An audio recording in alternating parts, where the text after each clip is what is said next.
just another little ramble video from myself. Now, today I'm going to be going through a little bit of a health update. I said I was going to do this for Friday, however there isn't really too much information, so I wanted to wait until I could ramble about a little bit more. What I might do is go through the weekend's results. We'll do that as well. I'm sure we can do that as well. We have some Haribo that I'm going to sit and eat, so if you don't like mouth sounds or chewing sounds, I do apologise, but we're going to have some of these because I've got them to finish. I've had my dinner today, so I can eat them. I like to keep structured, like I only have snacks after I've had like my full dinner and things like that, if that makes any sense. I'll be sort of talking through what I've been doing recently, just having a bit of a good vibe, just like a huge update for you guys. But like not a huge update in terms of like a lot to talk about one subject, just multiple subjects. So if you like this, please close your eyes and relax. Chill out. And just vibe.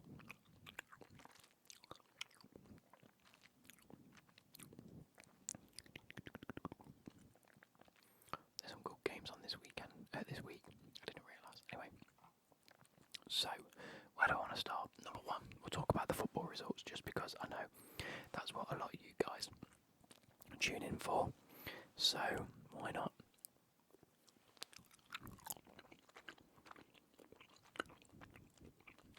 So, Man City beat Fulham 4-0 with goals. 2 goals from Guardiola, 1 from Foden, and Julian Alvarez scored a penalty. And then Issa Diop got sent off. Everton beat Sheffield 1-0. That was Decore scoring in the 31st minute. West Ham beat Luton Town 3-1. Goals from Ward-Prowse, Soucek and George Earthy. Never heard of him before, but he looks class. And a goal from Albert Sambilakonga, who is actually an Arsenal player on loan at Luton, which relegates. No, it doesn't relegate Luton, it just puts them all but out. We'll talk about that in a second. Brentford beat Bournemouth 2-1. Oh my god, imagine watching that game I've just seen.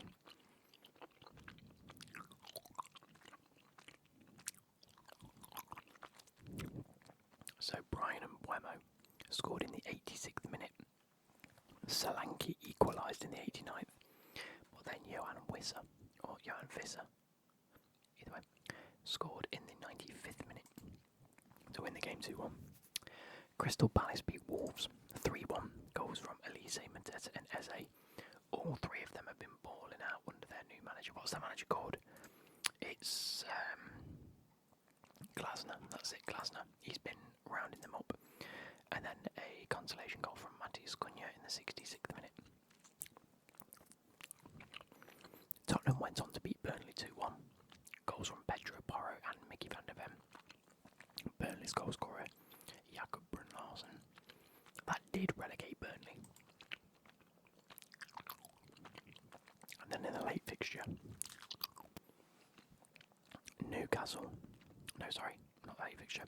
Newcastle drew to Brighton 1-1 with a Veltman goal in the 18th minute and Sean Longstaff's equalising in the 5th minute of added time in the first half. Which helps Chelsea, by the way.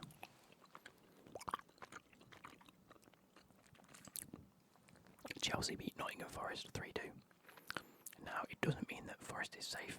It just means that they are 12 goals clear if they lose their next match and Luton win. We'll talk about that in a minute. We'll go through that in a minute. Either way, Chelsea won 3-2. Modric scored in the 8th minute, then Willy Bolly and Callum Hudson-Odoi scored. Willy Bolly in the 16th, Hudson-Odoi scored in the 74th. It was a bit of a cagey affair, really. Forest had a really, really good spell, like just before and just after half-time. Pochettino made some good changes, and Sterling scored in the 80th with Nicholas Jackson in the 82nd minute, scoring from a Reece James cross. That's what we like to see.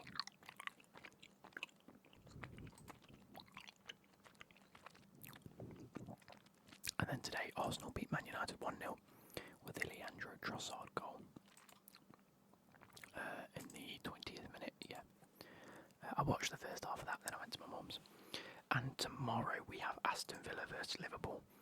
That is going to be a big game for Aston Villa. If Aston Villa win that, that means they've got Champions League and Tottenham don't. That's correct, isn't it?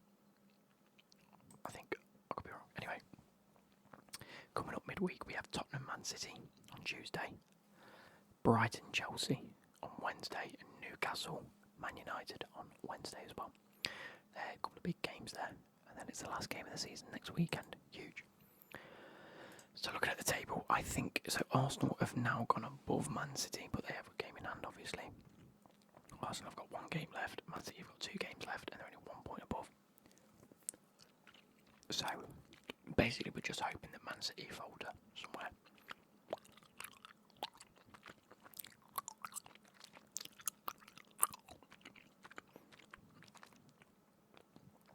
Liverpool are guaranteed 3rd place, so their season's pretty much over.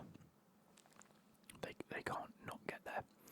Aston Villa and Tottenham are fighting for that last Champions League spot, and then Europa League falls to Tottenham.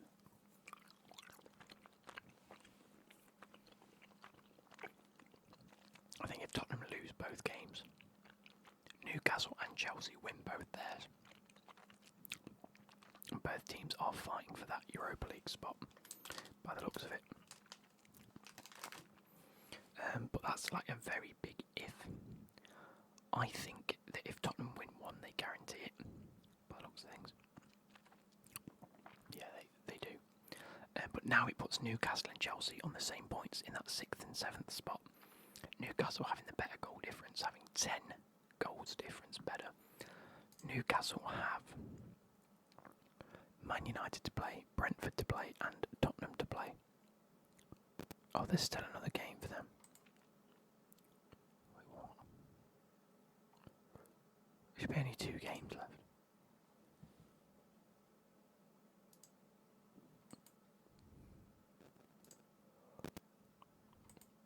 Premier League. Oh, club friendlies. There's a friendly between Newcastle and Tottenham. That's weird. Anyway.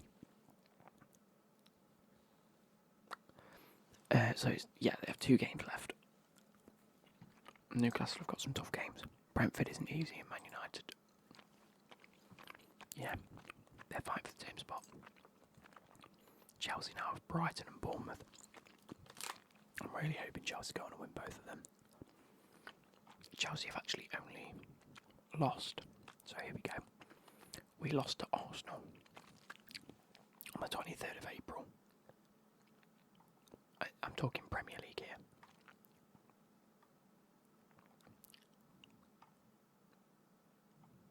And we lost to Liverpool. That's EFL Cup.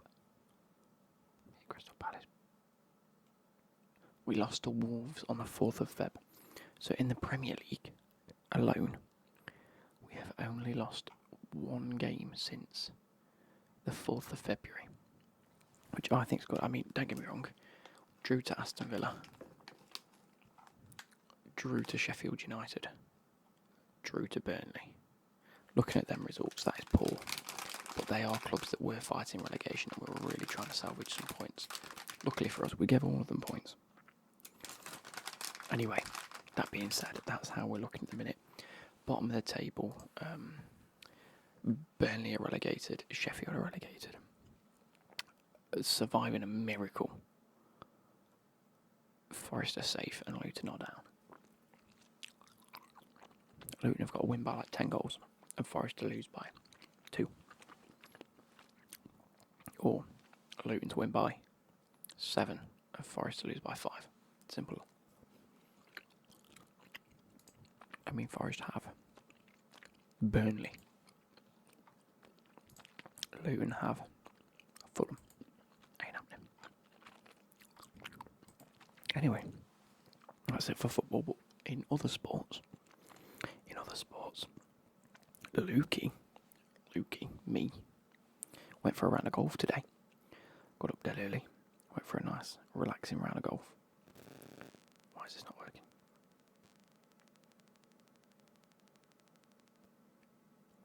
I'm going to talk you through my round. So, I did very well.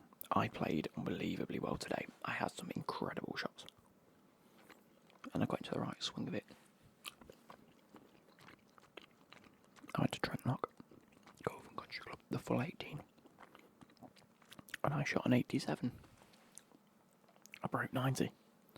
I played very well. First hole, double bogey, doubly bogey. Second hole, double. Third hole, which was a par 3, by the way. I was on the green in 1. Well, I was just off the green. Chipped onto the green. Missed the most obvious putt. And what we'd figured was that the greens were very, very fast. So by missing that putt, the ball rolled on. I then put close and tapped in. I was fuming. I got a double on that. I could have literally saved 2 shots there and then. So, double. 4th hole, double. And then the 5th hole, which is another par 4, I got a bogey. So, not great, but I was just warming up. Then on the 6th hole, I got a par. Which was the 6th hole?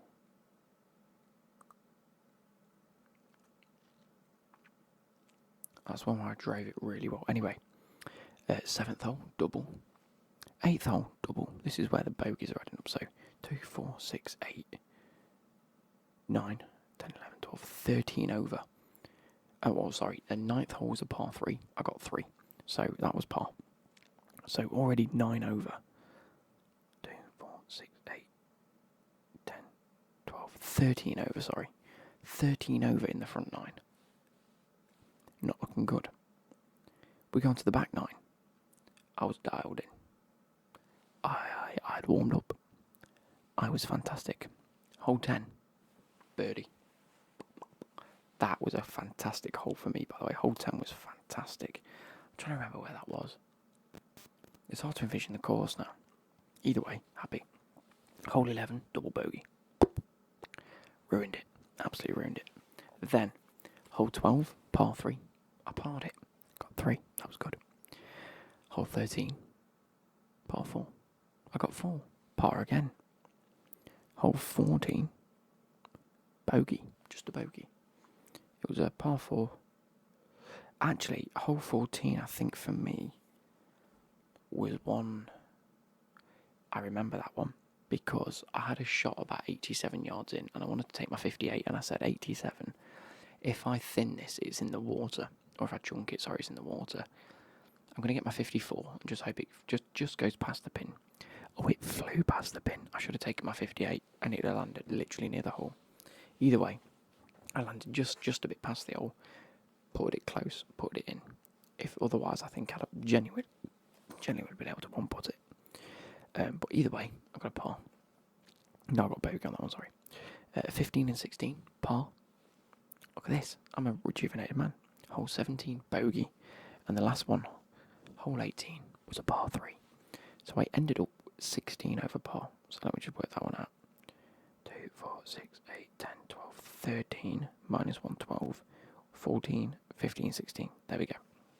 16 over par, which is really good, given the fact my handicap is coming in at the minute 15.3. So, net 1 over par. I'm taking it. That just sort of proves where your handicap is, if that makes sense. Like, your handicap should be keeping you level. And I actually think that might be my best score, 87, yeah.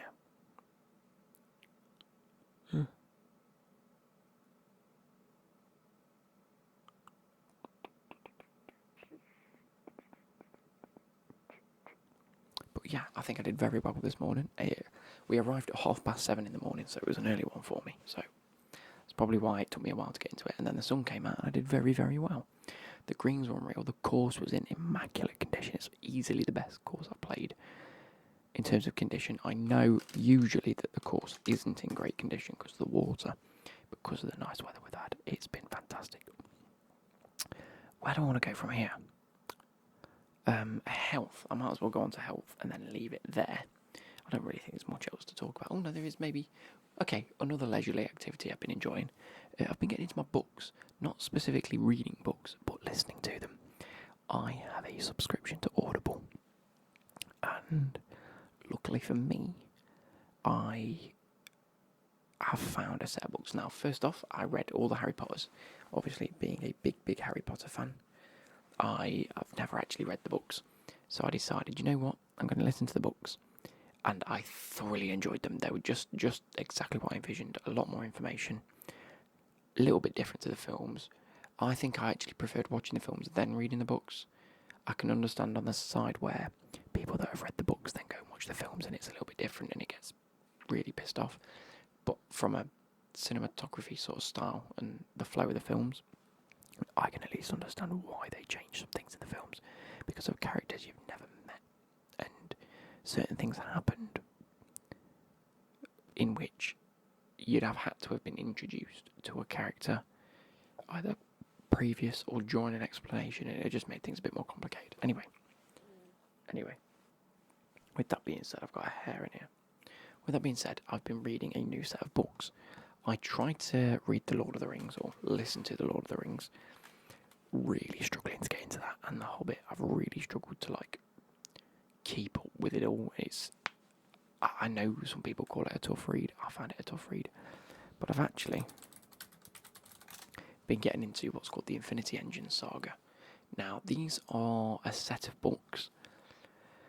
Well, the first one, Anachronist, is fantastic. It's by an author called Andrew Hastie. Here we go. I'll read the blurb of the first book. It says, fans of Doctor Who, Quantum Leap and Stranger Things will love this epic time travel adventure. This is the first book in the fast-paced Infinity Engine series. Now, brief overview. Guy called Joshua Jones. He steals a medallion. I mean, this is all in the blurb, so don't worry about spoilers. Steals a medallion, holds the medallion, gets transported back to World War II, catches someone with a bomb,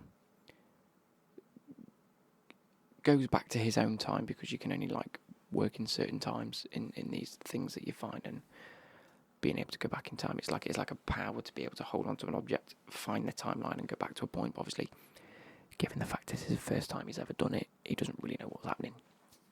So ends up back in World War II, finds this guy with a bomb, ends up back in his own timeline, and realises that the world's changed a little bit.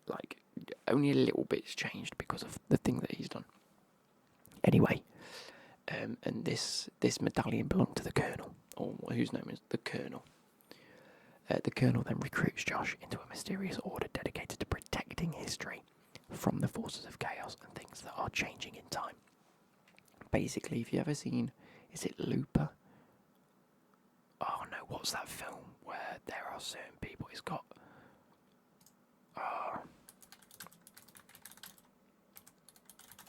Let me see if I can find it.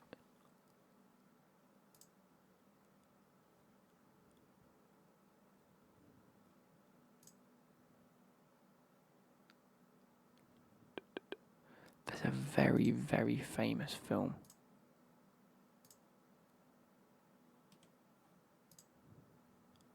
where there's a secret organisation that come back and try and stop things from changing. But it's very much in the same vein as that. I can't remember. I can't find it.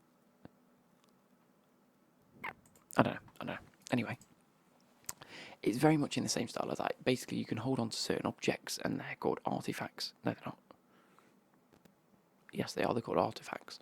And you hold on to it, and you go back in time and change things. The Order is there to protect things, and they have, the time travel, the ability to time travel comes from what's called the Infinity Engine, which was created by the founder.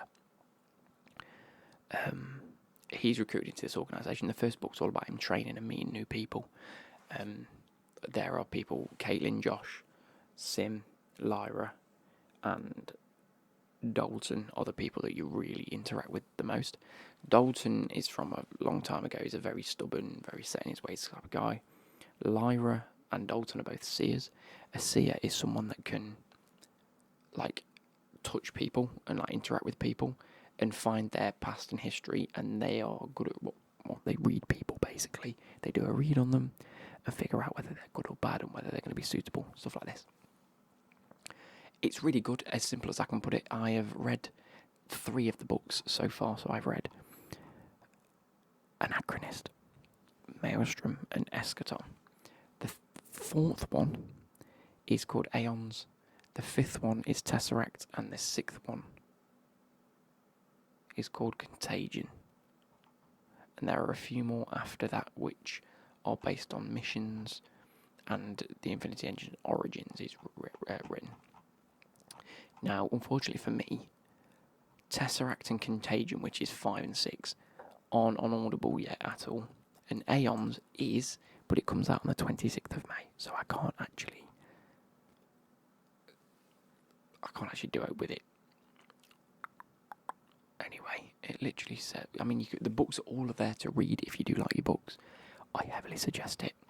Now, what I will say is it's very, very difficult to follow the more books you read. The first one, piece of piss, loved it, incredible. The second one, it's like, this was the story for the first one, this was the story for the second one. It was just like, whoa, so much stuff has happened and occurred that's basically changed everything in the first book anyway.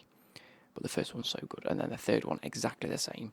The third one's trying to fix everything that's changed in the second one. And that's not really saying much. Like, you can read the blurbs and get that. If the blurb for the 4th one says, a clay tablet is discovered in an excavation in Knossos, Crete. The text is written in a language that no one can decipher, but the Nazis have come to claim it, and Napoleon sends his own savants temporal to the Menai too.